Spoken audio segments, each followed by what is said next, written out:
Good afternoon. My name is Chad Keene. I am here to talk to J.J. Gillenwater and Blair Jones about a very exciting project in the downtown Bristol area called the 714.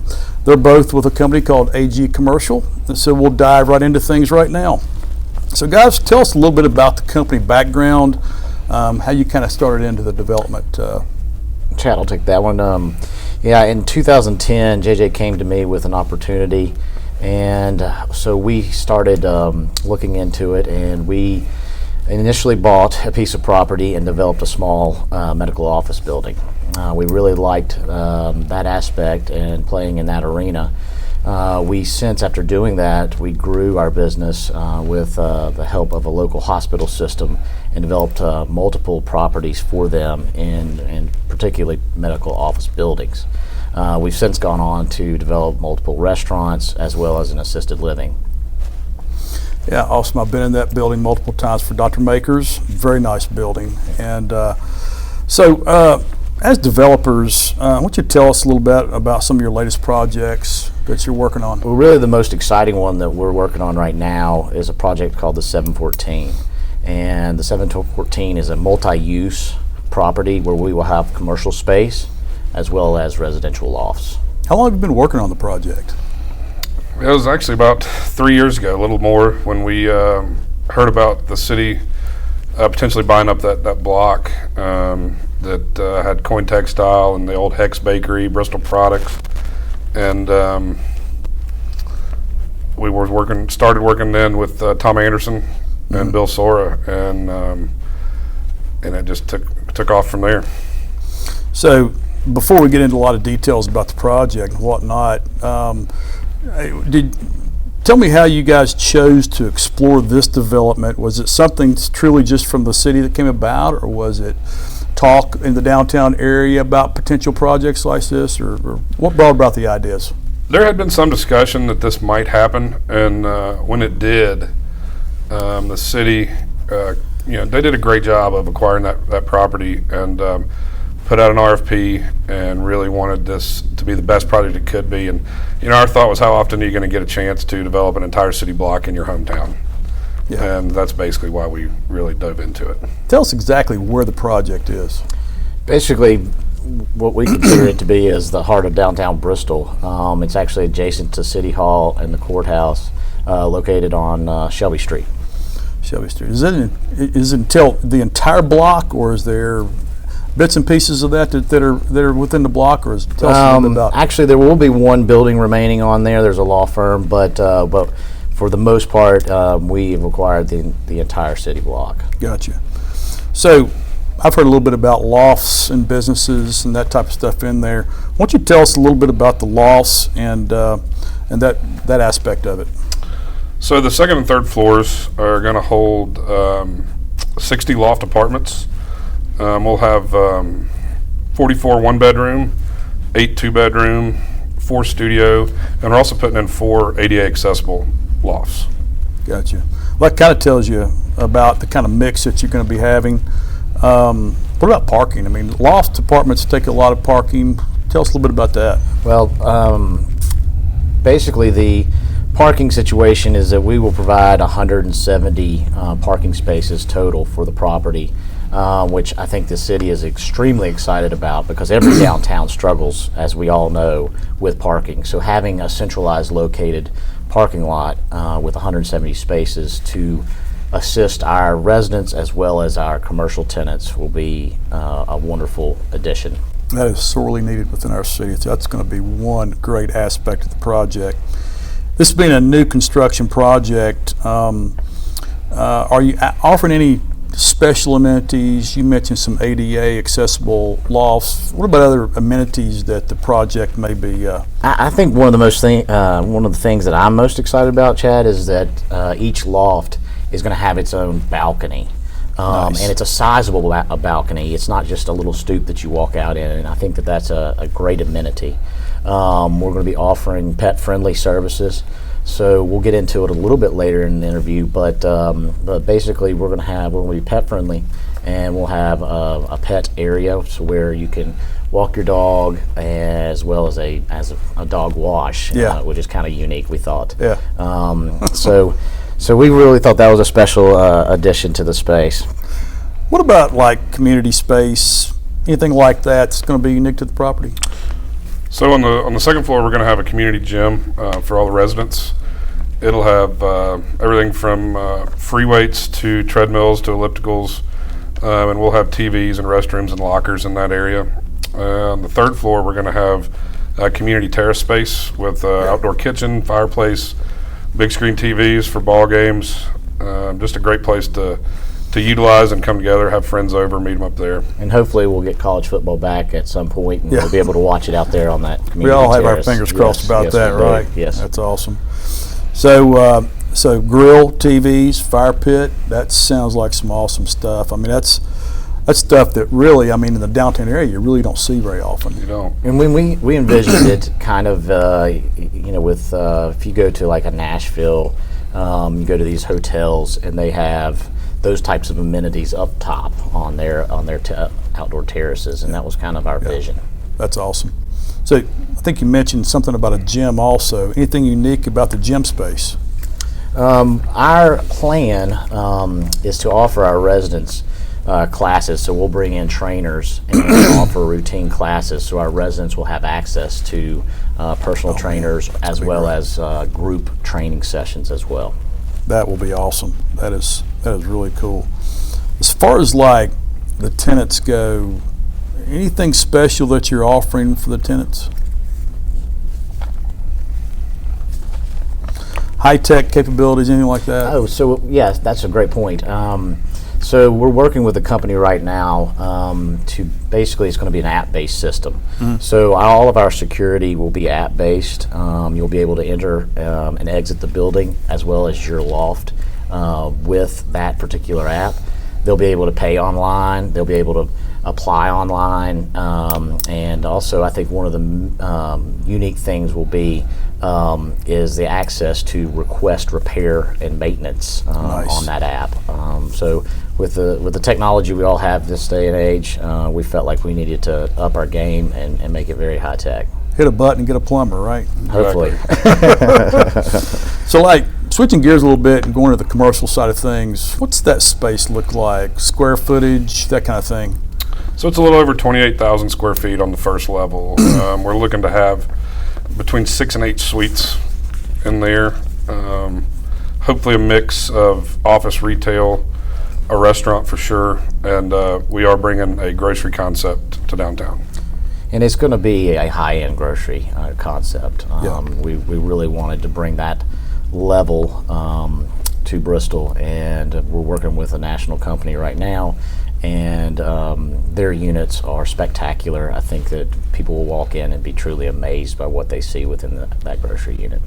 Well, with that respect, I mean the whole complex is going to be in a centralized area, as you mentioned, and so the other folks that live downtown in lofts and whatnot are going to have access to all of that as well. So that's as well as local businesses and people that work there. There'll be a deli in there. Aside from just essentials for people who live down here, you can come there, have lunch. Yeah. Grab something, grab a bottle of wine, something on the way home.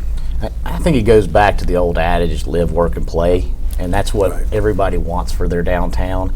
And that's really what we're trying to bring with the 714. Yeah. Well, it sounds like you're real flexible in the space that you've got. What kind of tenants do you envision in the downtown area that'll be living there and working there? Yeah, I think we're going to have a great mix between millennials who are, identify as renters and really want this type of space, all the way up to empty nesters. I think people are really wanting to live downtown, and I think that, a loft option like this is currently unavailable downtown. We have some great lofts downtown, and they're all full. And I think this is just going to fit in nicely as one more option for everyone. Yeah. And the one thing that has amazed me, and JJ, you can probably elaborate too, but the amount of what he's called empty nesters, the demographic we really thought was going to be a younger population, which I still think we're going to capture. I just think that with the interest that we have and the phone calls that we've received, we're going to see various ages and a various age group. And with the potential of a casino coming in, that could be huge to help our resident population as well. Well, speaking of commercial type stuff, do you guys want to make any announcements about any specific names that may be coming in on the commercial side of this? I think at this point, Chad, I think we're going to decline that. I think that the potential tenants would like to remain anonymous at this point. I will say that the people that we've talked with are household names. Even whether it's regional, you would know if it's a regional office, you would know the name. As far as the restaurant goes, we've even worked with some national companies right now, and just still kind of playing that area out. My office is close by, and I go by it all the time. What was that property beforehand? I mean, I know there's several brick buildings and maybe some metal buildings in the back. What was it prior? Yeah, so basically, it's been a myriad of things. The last two businesses on the property were Bristol Products, which had been in business for a very long time, a very outstanding family from our area, and actually one of these siblings reached out to me and was very excited, not that we were tearing their building down, that we were actually doing something like this with that piece of property. The other building was the Coin Textile, and they offered various laundry type services. And I think JJ will allude to how this will be beneficial because of the brownfield. But the other aspect I would like to mention is there was what we called Heck Bakery. It's hard to say, it was German. And so there was a unique peak on that building. So we actually incorporated that peak, the same geometric peak, into our design, as you will see in some of these slides coming out. Right. That's awesome. So you mentioned about the brownfield. Was there anything else about the about the property that was problematic for the prior businesses that were there?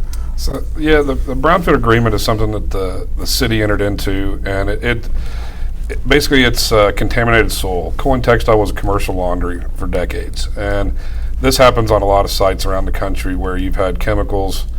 And what they do is the city enters into an agreement to 100% clean the site and cap it, as they say. And so there were some contaminated areas, not many. And the city has done a great job at identifying those, at cleaning them up. And so what we've done is in that area is where we put the parking lot. And so we will not be building on any areas that were problematic. We're having them capped with asphalt. And the site will be a clean site for perpetuity. Right. So going past the site, I've seen a lot of piles of, looks like bricks and other building materials, and I don't know if you guys want to discuss FEMA or not, but why don't you go into that a little bit and what was unique about that? And yeah. We can go on for days. We could. What do you want? How long do we have? It's no secret. Downtown Bristol's in a flood zone, and this particular area, we are going to be bringing just the initial slab up almost 4 feet.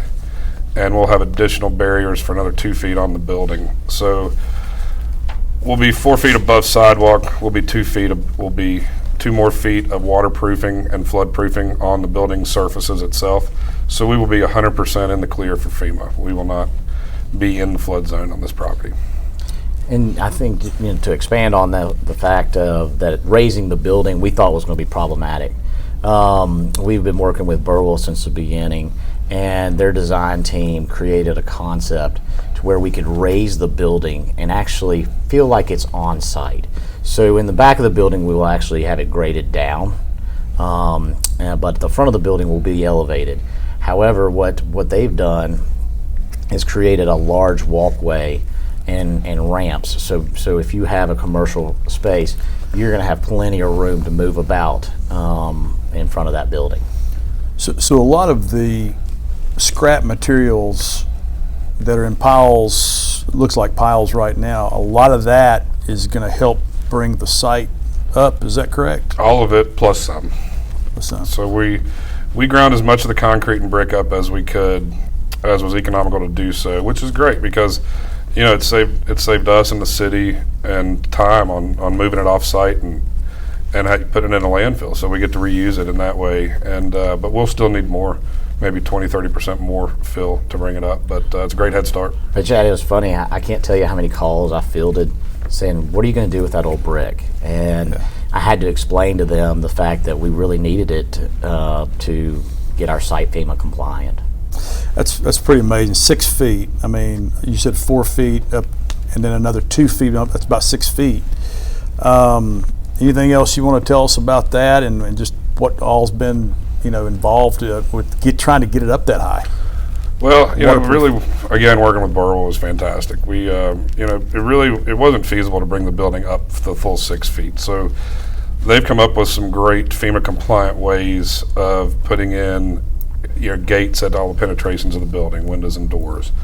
And they've come up with even gates outside of that on sidewalks, and you can see them in some renderings you'll see in this piece. And, you know, really kind of hidden ways to flood-proof a building that still looks fantastic. Yeah. Well, I've seen the rendering, and it's really impressive.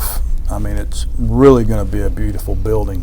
What kind of inspiration did you have for the design of the building? Well, it's funny, before we even talked about this or got this project going, you know, JJ and our travels, we've been around the areas, and cities like Greenville, South Carolina popped out. Obviously, Asheville, everybody's familiar with that. There's a lot of buildings that are similar to this, so we tried to design it in the way that kind of mimicked what their model was, because it's obviously worked. Yeah. The other aspect I think that we used was a building out of Chicago, and basically that was really for our interior piece of it.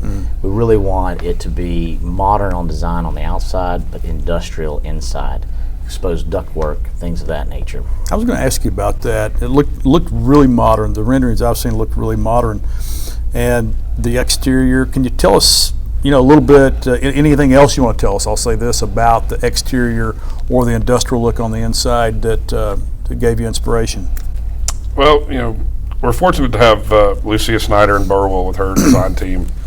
And really what I think they ended up with, and kind of what we were going for, was a modern touch on a historically fitting facade, you know, for a historic downtown. But, you know, you gotta, we're really trying to, you know, kick it up a notch down here and really bring something that we haven't seen before. And in doing so, I think they married the two together very well. Yeah. Well, and correct me if I'm wrong, Chad, but didn't the city just adopt a new kind of a, not building code, but basically a design code, if you will? Yes. And, you know, that was one of the things that we actually utilized to help in the design. Was at that point, it was really suggestive. I think y'all had maybe conducted a study or something of that nature, but we used those things to create textures on the exterior of the building to basically separate ourselves from other buildings that are around here. Those design standards have been in the works for 2 or 3 years. Actually, the entire city is under that same type of design standard, and how architecturally you can bring buildings when they're being built. You know, how you can put different aspects of architecture in there. So it's really hitting the nail on all. I mean, it's hitting all cylinders. The building that you guys are talking about. And in those artist renderings, I noticed that there was a space behind the building. What is that? So that's going to be a green space. So it's going to be a large courtyard, is what we call it. What we envision is basically our residents, the commercial customers, and anybody else, you know, being able to utilize that green space, come eat their lunch, things of that nature. We'll also have, I think we talked about it earlier, the dog park inside of it, so our residents will be able to go and walk their dogs and take advantage of that. That'll be really nice. Back to the studios just a second. I mean, I know why don't you tell us how many bedrooms you're talking about, square footage, that kind of thing about the studios? So the studio lofts are 700 feet. The 1 bedrooms are about 750, and the 2 bedrooms are up to 1,250 and plus balcony. all with an open floor plan too, which was They are. nice. You know, they're very loft-like, open kitchens straight into dining and living, with 1 or 2 bedrooms to the side. The loft, the studios are true lofts with where the living space and are just half walled off to the bedrooms. So we've got options for whatever you want. Well, and I think you might ask this question, so I'm gonna go ahead and preempt it. Everybody always asks about how much they're going to cost. Basically, the quick answer to that is we don't know, but we know that it will be within the market. Yeah, that's awesome. And you did mention ADA accessible type of units. I'm sorry, can you recap on that again? Yeah, so we're going to have 4 ADA accessible units. The whole building will be elevator access anyway, but we're going to have 4 with wider doorways, with lowered kitchen sinks, grab bars, and bathrooms. Just, you got to have it. We want to offer that, and we're happy to do that. Gotcha. Well, that's awesome. It sounds like just an awesome project. Everything I've seen about it is top class. And you guys want to add anything else? That pretty much answers most of the questions I have. Anything you want to close us out with?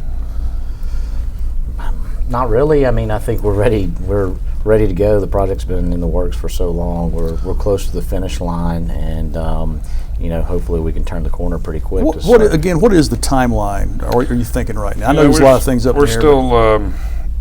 We're still finalizing a bid with Burwell, and we're looking at the costs, and we'd love to be under construction this fall, early fall. That is soon. And, hopefully with a 1-year turnaround, but, weather depending, but Yeah. we'd like to turn around obviously as quick as possible. We built a restaurant in 73 days, so I think hopefully we can meet our timeline. So. Yeah, unbelievable. Really appreciate you taking time and telling us all about the project. As we move forward, I hope you'll get more information out to the public. And I'll close us out here. I'm Chad Keene, along with J.J. Gillenwater and Blair Jones, AG Commercial. The project is the 714 on Shelby Street. We appreciate your time. Thanks.